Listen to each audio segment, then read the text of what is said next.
Subscribe my channel and press bell icon to get all notification. Hello students, in the previous video we discussed about the biodiversity and the introduction of classification, what is classification and why classification is required. Now we'll start with the next topic, that is the basis of classification. As I already told you that to classify the organism we need some important characteristics. So to classify the organism into different groups, we need some interrelated characteristics on which basis we can classify the organism. So we will discuss about the some example or some basis of these characteristics on the basis of organisms are classified.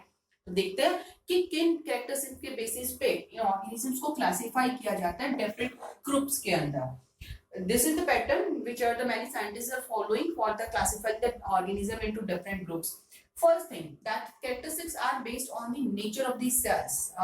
Means starting from the nature of the cells, they are taking different more complicated characteristics. So first characteristic which we will discuss here, that whether the cell, the organism to which we want to classify, the cell of these organisms contain membrane bound organelles or not. तो सबसे पहले जो characteristics होगी वो characteristics ये देखी जा रही है कि क्या ऑर्गेनिज्म के अंदर मेम्ब्रेन बाउंड ऑर्गेनेल्स हैं, like nucleus and some another membrane bound organism. On this basis, the organisms can be classified into two groups, whether it is eukaryotic or prokaryotic. You already studied about in the previous previous chapters in the fundamental unit of life. We have studied about the eukaryotic and prokaryotic cell. ये आपको बहुत अच्छे से पता है that prokaryotic cells do not have membrane bound organelles and eukaryotic cells have membrane bound organelles and it's a well developed nucleus also.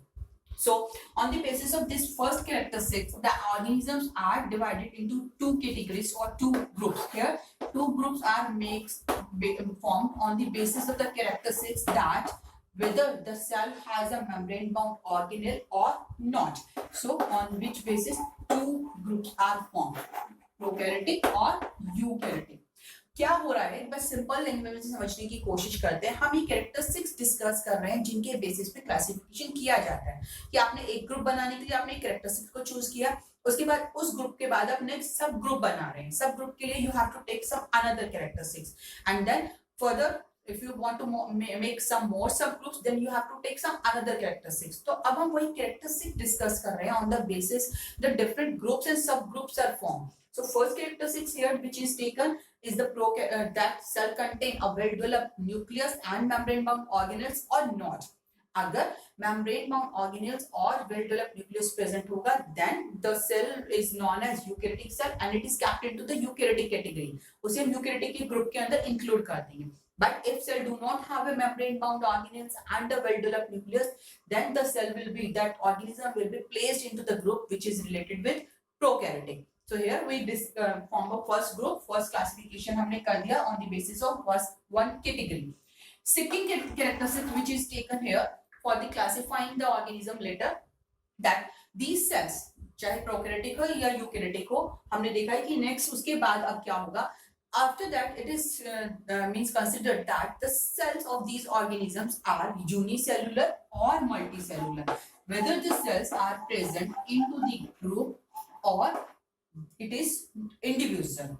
So on this basis, the two groups can be formed. That cell is organism is unicellular or multicellular. ये दो categories यहाँ पे बन जाएंगे. हमने अब क्या देख रहे हैं, हम नेक्स्ट कैटेगरी देख रहे हैं कि ऑर्गेनिज्म जो है उस ऑर्गेनिज्म के अंदर एक ही सेल प्रेजेंट है, that single cell is doing all the function or many cells are present and these many cells are doing their individual function. The division of labor is present or not. On which basis we have created the next subgroup which is cell is the organism is unicellular or it has many cells and all these cells are doing their functions individually. So two groups are formed, unicellular and multicellular. After that we have to look on the next category. अब हम next group पे आएंगे. अगर next subgroup form करें then we have to take some another next category or next characteristic. That next character will be that organism is able to form its food on its own or it is dependent on some another organism. On this basis the groups which will form is autotrophs or heterotrophs. the organisms which are able to form their food on their own, they will be placed into the autotroph categories, and they are not able, then we will place them in heterotrophs. तब उन्हें place करेंगे heterotrophs के अंदर. So this is the another category. अभी तक हमने three characteristics discuss की हैं जिनके basis पे हम organism को classify कर रहे हैं. First, the cell contain membrane bound organelles or not. So here two groups will be formed, prokaryotic and eukaryotic. Later on we will come on to the next characteristic, which is cell is single or it is combined with some another group, some another cells, and they are making their functions individually. Then we place the organism into unicellular or multicellular groups. Next we will take the next characteristics, which is the whether the organism are able to form their food by their own or they are dependent on some another organism. On which basis here two groups are formed, autotrophs and heterotrophs. After that we will look at the next characteristic, that is the level of organization. After that we will look that the organisms in which the cells are present, and these cells, if it is multicellular, these cells are arranged into a in which manner these cells are arranged. This is known as level of organization. अगर multicellular organism है, multicellular में बहुत सारी cells present है, अब ये sales arrange किस level पे हो रही हैं, we have to look at the next characteristics to make another sub group. So यहाँ पे हमने जो कैरेक्टरिस्टिक लिया वो है level of organisation. Now we will look that cells are independently, या तो cells cell की form है, whether they are forming the tissues, groups of the cells, or the tissues are combining together to make the organs, or the organs are combined together makes the organ system. So now in the next category we will look at the level of organization, कि किस तरीके का level of organization present है organism के अंदर. इस तरीके से देखते हुए at last when we reach out to the next category, एक और धीरे धीरे करते हुए हम सब ग्रुप्स फॉर्म करते हुए जब हम लास्ट तक पहुंचते हैं, at that level we will look at the next characteristics, which is that how does the individual body is developed, or how the body is organized, कैसे जो body है वो develop है, how the body develop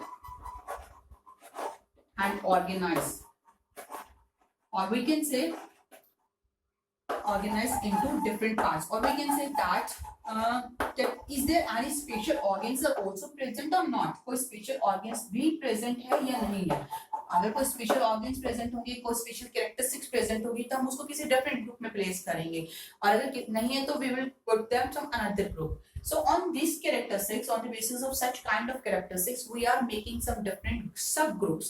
Starting from the one group, we are coming on to the some another subgroups. In this way, we are making a hierarchical classification. एक hierarchy form होती जाती है groups की, and all these groups are known as subgroups. ये जितने भी एक group के बाद नेक्स्ट जितने भी सब ग्रुप्स बनते जाएंगे, that means technical name that we use for these subgroups are the taxon. इनके लिए जो वर्ड यूज किया जाता है वो यूज किया जाता है टेक्सा, और singular we can use the word taxon. So the word taxa is used for these subgroups which are formed on the basis of different characteristics. अलग-अलग characteristics को देखते हुए हम अलग-अलग taxas form करेंगे. कौन-कौन से taxas या कौन-कौन से groups या subgroups form होते हैं to classify the organisms, we will look at this now. सबसे पहले जो the first group which is formed is known as kingdom. सबसे पहले जो main group बनता है, that group is known as kingdom. When we starting the classification, we are taking one characteristics on which basis we are making a large group, and this one large group is known as kingdom. सबसे पहले हम kingdom बनाएंगे. After that, that kingdom is formed or it is divided into the another subgroup. इस kingdom को further हम divide करते हैं subgroup के अंदर. It could be phylum or it could be division. Next जो सब ग्रुप होगा, नेक्स्ट जो टैक्सन होगा हायरार्किकल क्लासिफिकेशन का, वो होगा फाइलम या फिर डिवीजन. अब ये जो फाइलम और डिवीजन हमने दो वर्ड यूज की है, इनका क्या रीजन है एक बार ये देख लेते हैं. The phylum word is used in the reference of animals and division is used in the reference of plants. When we are classifying the animals, then we make the we divide the kingdom into subgroup or into the phylum. Next जो सब group बनाएंगे वो हम phylum बनाएंगे animals के case में. But in the case of plants, when we dividing the plants we makes the division.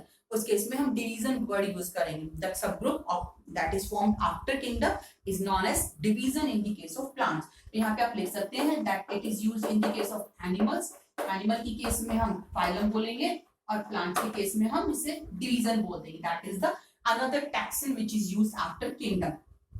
Now let's come on to the next. This phylum is again divided into the next subgroup, and this subgroup is known as class. And further, the class will also divide it into the next subgroup, that will be the order. Order will divide into the family, and family will be divided into the genus. Family को divide करेंगे हम genus के अंदर, and genus will divide into the lower unit of the classification. सबसे lower level पे हम पहुंच जाएंगे, that is the species. So here what we are doing, we are dividing the living organism on the basis of their characteristics, whether it is similarity or differences. इनके basis पे हम organism को divide किए जा रहे हैं, and we are making many subgroups. These subgroups are known as taxa.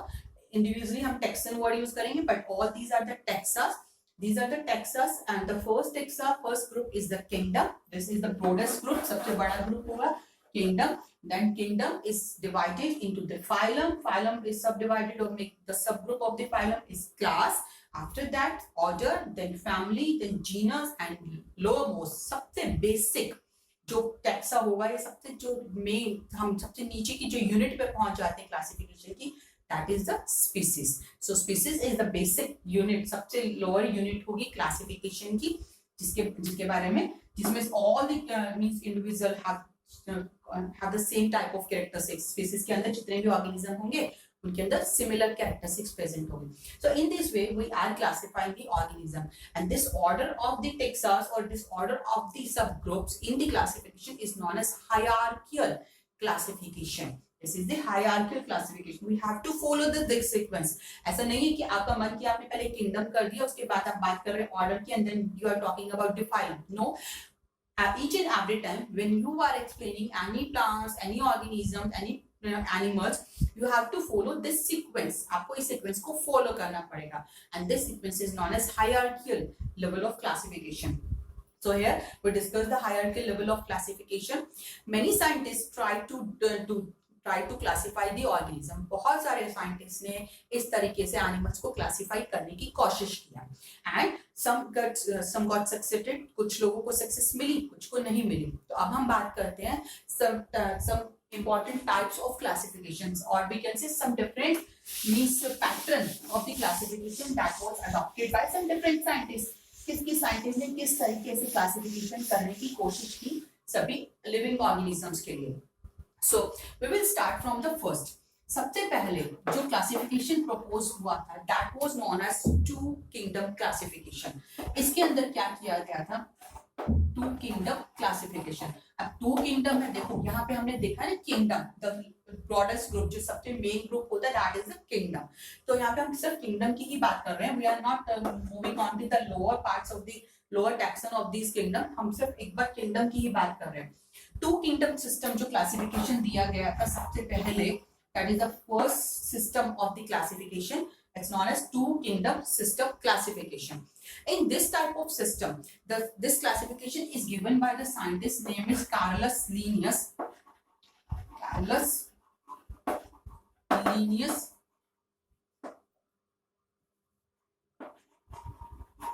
This is the name of the scientist who proposed the two kingdom system classification. In this system classification, he divided all the living organism into two kingdoms. The first kingdom was the plant, and second kingdom was the animal. Carolus Linnaeus ने क्या किया? उन्होंने सभी living organism को to kingdoms के अंदर divide कर दिया, प्लांट्स और एनिमल्स. इस तरीके का जो सिस्टम कहलाया वो कहलाया two kingdom system of classification. We are talking about the different system of classification जो साइंटिस्ट ने प्रपोज किए थे. First one is two kingdom proposed by Carolus Linnaeus, and he divided the all living organism into the plant and animal. But it was not so much means well accepted. क्योंकि कुछ organisms ऐसे होते हैं they have some common characteristics जिनके बारे में हम ये नहीं बता सकते कि आप उन्हें प्लांट्स की कैटेगरी में रखोगे या एनिमल्स की कैटेगरी में रखोगे. So this type of kingdom system classification was not so much successful. उसके बाद सेकंड हम बात करते हैं. After that, one another scientist will come, and he divided the organism into the three kingdom. उन्होंने three kingdom system classification propose किया. He proposed three kingdom system. In the three kingdom system classification, the name of the scientist who proposed this system is the Haeckel.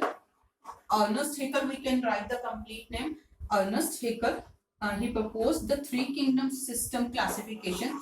In this three kingdom system classification, what he did? Let's see what he did. He divided these living organism into the three groups. उन्होंने three groups के अंदर divide किया living organism को. वो कौन-कौन से? He divided the organism into the यहाँ पे plants और animals से उन्होंने एक नया group create किया. That was the Protista group. So he divided the animals or living organism into three groups. One is the Protista, another one is the plant, and then animals. This type of classification system is known as three kingdom system classification, in which all the living organisms are classified into three kingdoms: Protista, plants, and animals.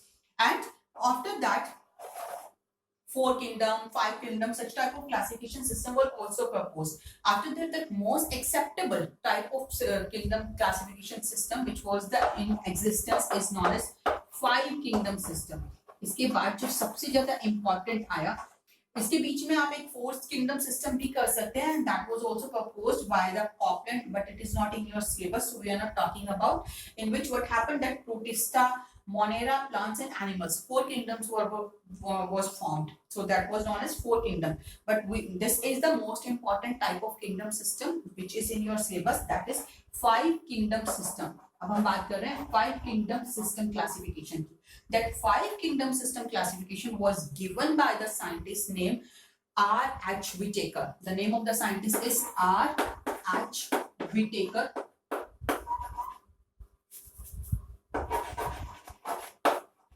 He was the scientist who proposed the 5 kingdom system of classification, and it is very important. He proposed that he classified all the living organisms into the 5 kingdoms. उन्होंने सभी living organisms को 5 kingdoms के अंदर classify किया. वो 5 kingdom कौन से थे? The first kingdom was the Monera, then Protista, fungi, plantae, and the last one is Animalia, in which all the animals are kept. So this type of kingdom system in which all the living organisms are classified into 5 kingdoms. This kingdom system classification is known as 5 kingdom system classification, and it was given by the scientist R.H. Whittaker, and it is the most acceptable kingdom system which is followed till date. आज तक भी scientists जो हैं इसी system को follow कर रहे हैं, इसी के basis पे हम classification को पढ़ते हैं. The first kingdom is Monera, then Protista, fungi, plantae, and Animalia. All the living organisms are divided into these 5 kingdoms. So this is most accepted. After that, one more scientist tried to classify the organism, and he proposed the 6 kingdom system classification. 6 kingdom जो classification आया था, that was given by Carl Woese. Carl Woese, he also tried to classify the organism, and he made the 6 kingdom classification. और 6 kingdom में क्या हुआ? He divided the Monera into some 2 more kingdom. Monera जो kingdom था, इस Monera kingdom को 2 different kingdoms के अंदर क्लासिफाई कर दिया गया, डिवाइड कर दिया गया, जिसकी बेसिस पे टोटल जो किंगडम थे वो क्या बन गए? 6 बन गए. मोनेरा की जगह जो 2 किंगडम बनाए गए वो बनाया गया archaebacteria and eubacteria. Archaebacteria and eubacteria. So what happened in the case of 6 kingdom classification? The Monera kingdom is divided into 2 kingdoms, Archaebacteria and Eubacteria. So 6 kingdom were formed: Archaebacteria, Eubacteria, then Protista, fungi, plantae, and Animalia. This kingdom was this system of classification is known as 6 kingdom system classification. But As I already told you, the most acceptable classification system is the five kingdom system classification. Five kingdom system classification जो है वो सबसे ज़्यादा acceptable है. That was given by R.H. Whittaker. So we will study about this five kingdom system classification, and first of all we will discuss that how these organisms or how these five kingdoms were divided. So in the next video we will start with our main topic of this chapter, that is five kingdom system classification. So keep watching, keep studying and keep learning. Thank you.